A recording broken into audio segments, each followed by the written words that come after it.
51 days until this thing is the real deal that I'm holding in my hand. Guys, I've got an awesome iPhone 7 update for you today. We've learned a lot of circumstantial things about the iPhone 7, such as the actual release date, more features, even Tim Cook spoke about it today, so I've got an awesome little update for you. So just minutes ago, Tim Cook did speak at his quarterly earnings call to investors, and he told them that he's very excited about iPhone sales later this year. To be exact, what he said was, I don't want to talk about the new iPhones that are announced. That aside, what we have seen on the upgrade rate is that the iPhone upgrade rate for the 6S is very similar to the 5S. What the future holds, we'll see, but I'm very optimistic about the future and see so many signs that are positive. He went on to say all these good things about iOS 10 and all that, and there's a lot of fluff in there, of course. I mean, what are you going to say when your company relies on these investors? But in any case, he is very excited about it. He spoke about it a little bit today. We know it's coming, absolutely. But getting beyond that, we actually know the release date for the iPhone 7. And to be this exact is a little unusual.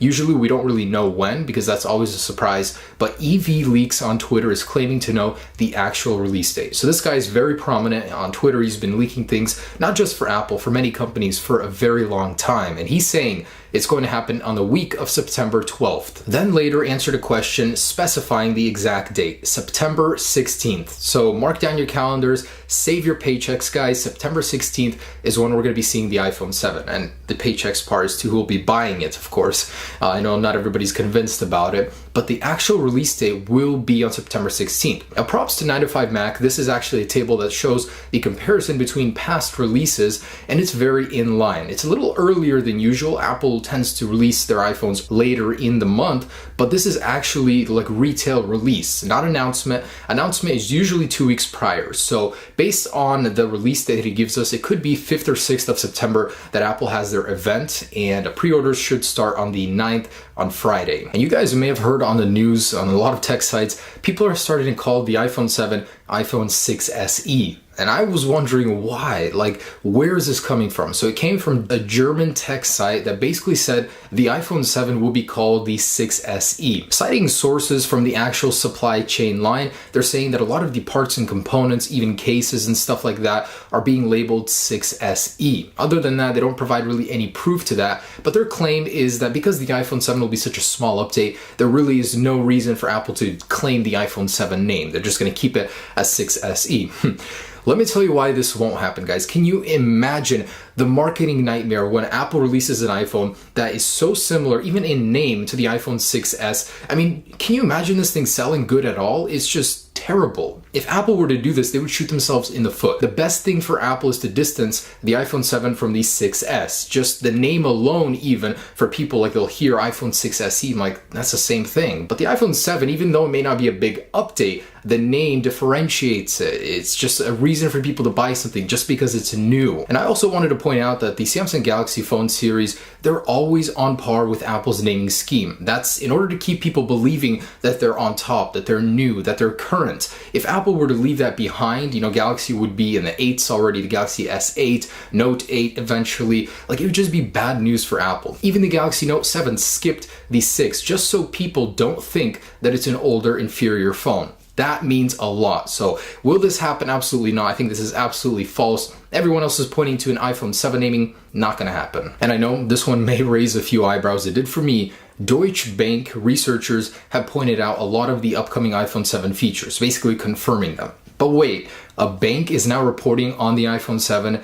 And yes, because this bank manages people's funds, they invest for them, it's in their best interest to know about the company they may be investing in. So in this case, the iPhone 7 is Apple's future. Whether or not it's a good company to invest in for their customers, it's in the best interest of this bank to monitor what's going on at Apple. So they actually pointed out and confirmed some rumors, and some that I was very happy to hear. So I just wanted to share a few of the big ones with you. The main one for me was that they did confirm in the box of the iPhone 7 there would be a 3.5mm adapter. Instead of just shipping Lightning headphones, they will be shipping an adapter instead. Seems like a step backward for Apple for me personally, but even more, they did give more details on the models and features. So the iPhone 7, the base model, will have stereo speakers, the 7 Plus will not. The standard iPhone 7 will also have optical image stabilization. That is very, very good news, and of course, better imaging quality. They did confirm that the iPhone 7 would come in a new color. Whether or not it would replace an older one or just be an addition, they didn't confirm.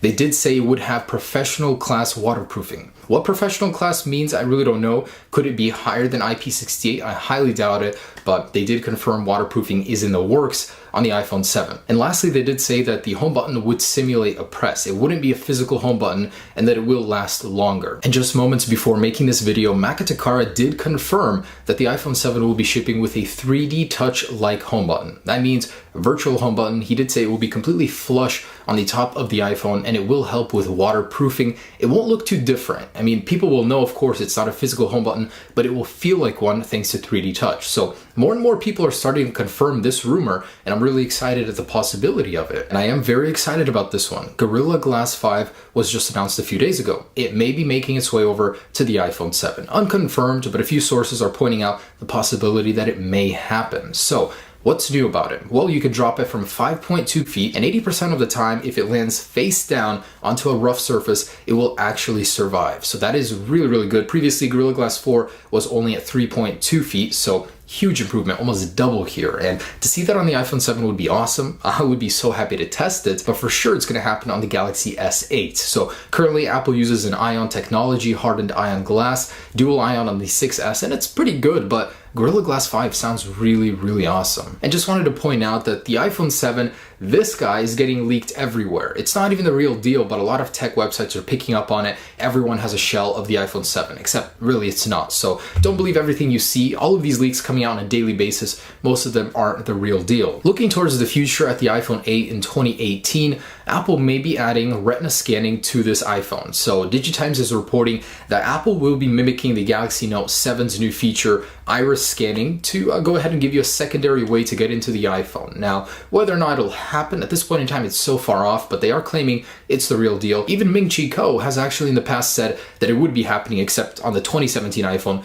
just next year. Either way, it is on the horizon. It probably will happen. And lastly, DigiTimes is also reporting that the Apple Watch 2 will be getting released alongside the iPhone 7, or announced this September with a release later in October. So to feature better battery life, faster processor, and cellular connectivity. Guys, there you go. That's the latest on the iPhone 7, even on the iPhone 8. Just some extra information in here that I didn't catch. I know I made a final video just the other day, but we still got like 51 days until the final release, and there will be a few more leaks in between here, I'm sure. Maybe even a working unit. I'd be very excited for that. Still keeping an eye out for the iPhone 7 clone. Just as soon as that's out, I'll post about it. But thanks for stopping by, guys. I'll have more videos on jailbreak tweaks, stuff like that, very soon. Peace.